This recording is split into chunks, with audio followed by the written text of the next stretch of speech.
Bom dia, boa tarde, boa noite, buongiorno, buonasera, dzień dobry, dobry wieczór, good morning, good afternoon, good evening, and good night.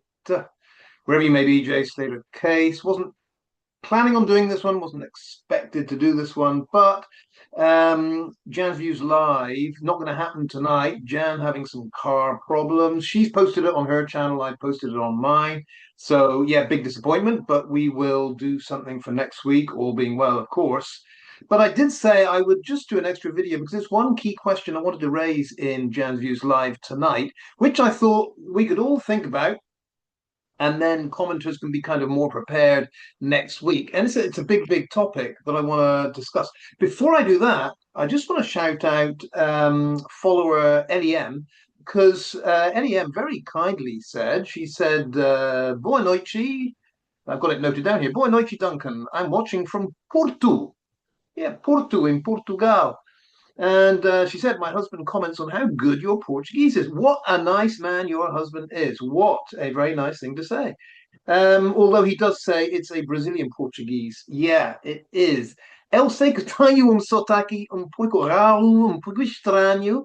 A verdade é que, em geral, quando eu falo português, todos os falantes de português me entendem bem, bastante bem, não é um problema enorme, não tenho nenhum problema conversar com os falantes de português, então é um prazer saber que outra pessoa que fala português pode me perceber muito bem. So, yeah, maybe we'll have one day a week we do this in another language, though it wouldn't really serve many people just to follow another language. But yeah, many thanks for that, Liam. I think it's Bea in the accident group says that my Portuguese is awful, but hey, what does she know? What does the accident group know in general? Now, coming to the key question, behind me is obviously Jay Slater, but it's taken from Candour Productions. The what was their title called? The Disappearance of Jay Slater, I think. Now, what did I want to bring up? Many things in the live I wanted to bring up, and one was the key question of in the documentary, are we all 100% sure that what we hear is a reconstruction or is it the original? Now, I've assumed it's got to be a reconstruction, but I would like everyone to think about it and either all agree so we can all feel sure we're talking about the same thing here or disagree. For example, Lucy's phone call to emergency services. I assume that is a reconstruction. I assume that is not Lucy's voice, it is an actress. And I assume the Spanish emergency services operator is doing her bit, acting. That is not a real person that's answering the emergency services line there. And I'm assuming that this is all reconstructed based on the words of Lucy. Lucy would have told Candour Productions this is how the call went? Or do we all think that Candour Productions got the actual call, like a transcript of it, or heard the actual call? I have so many questions about this because it seems so unnatural to me. There's no umming and ahhing. Everyone says their word for word piece perfectly. I mean, in the real world, when Burnley Gal is on an emergency call because her dear friend is missing and says he's going to die, I don't think the emergency call comes out like that. And even the Spanish speaking operator that's handling English speaks remarkably perfectly and clearly.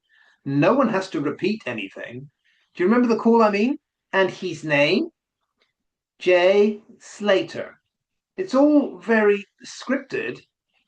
Now, I would be interested if anyone thinks differently, if they thought, no, I'm sure that's the original, or that could be the original. I don't see how it could. The more important question for that phone call to me is what was cut off at the beginning and what is cut off at the end. It can't have been the whole phone call, surely. So how did they zoom in on that one bit? How did they decide Candour Production? That's the one bit we should hear.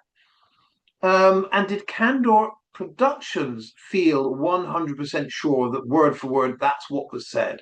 Because if they haven't got that right, if Lucy again has lied to them and just made this up, then that is a terrible thing to do in a documentary, relay something that never happened. One of the problems in the Jay Slater case is time and time again, the authorities have assumed what Jay's friends have told them is true, that every word on these so called phone calls actually was said and happened that way. I mean, talk about overblowing it. I mentioned to one commenter the other day that when Isla was interviewing Brad, and Brad said, yeah, he went over a little dip, not a big slope, just a little slope, stones. Well, I commented that could be anything. Be Jay stepping off the road to have a pee, for Christ's sake. We have no idea, and I don't think Brad had any idea.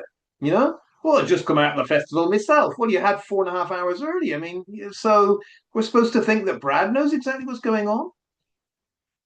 The authorities have placed total confidence, it seems to me, in every word these friends have said. Now, going back to the documentary, if Candour Productions have taken what was said and it's not true and put that out there as gospel truth, that is a terrible, terrible thing to do.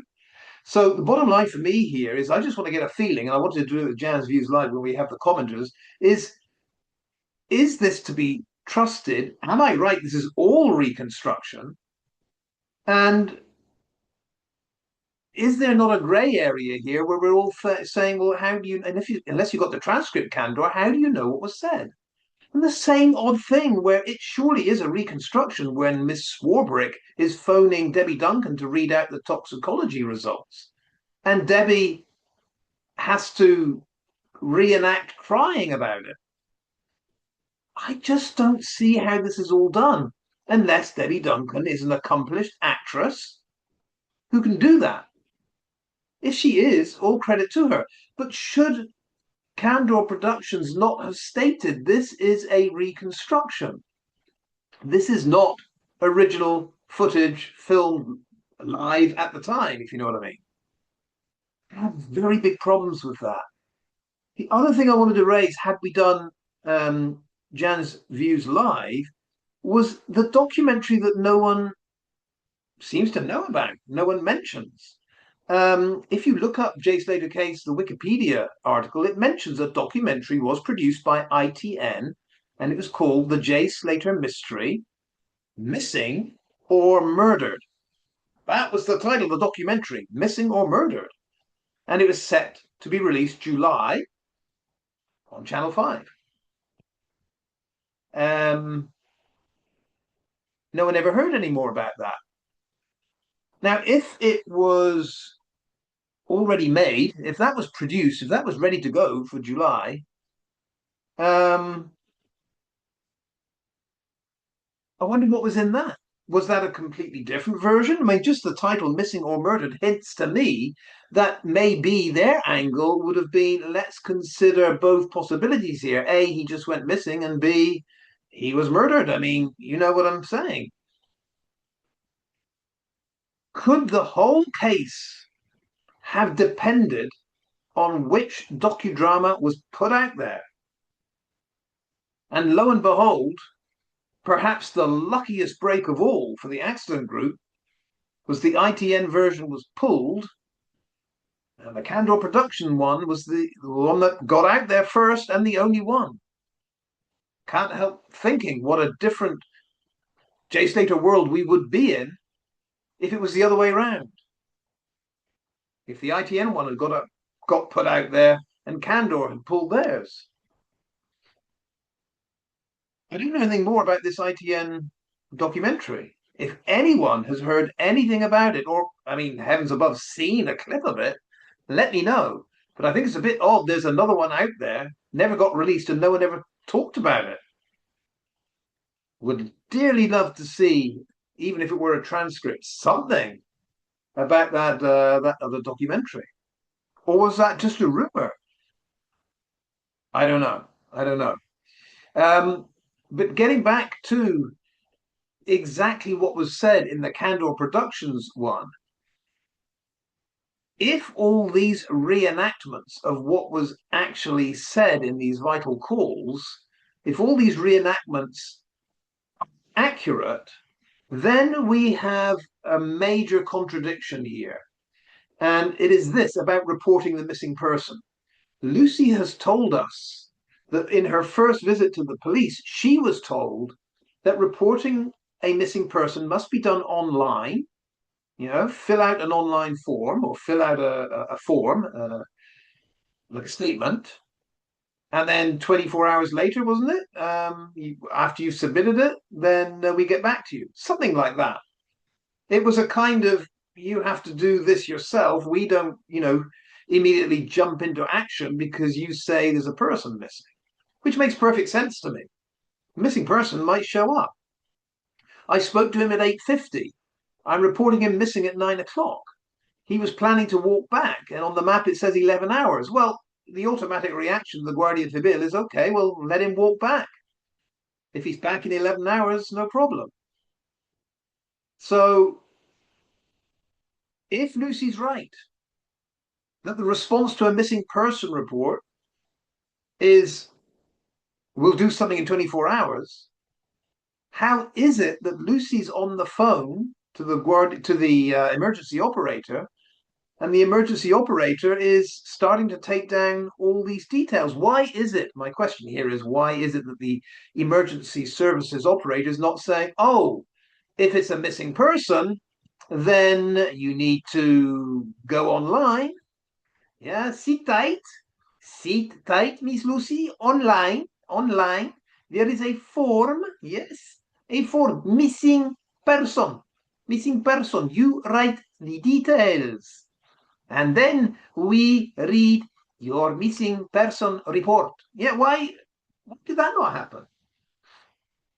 Why did Candour Productions not follow up and say, as a consequence to this call, da da da da da?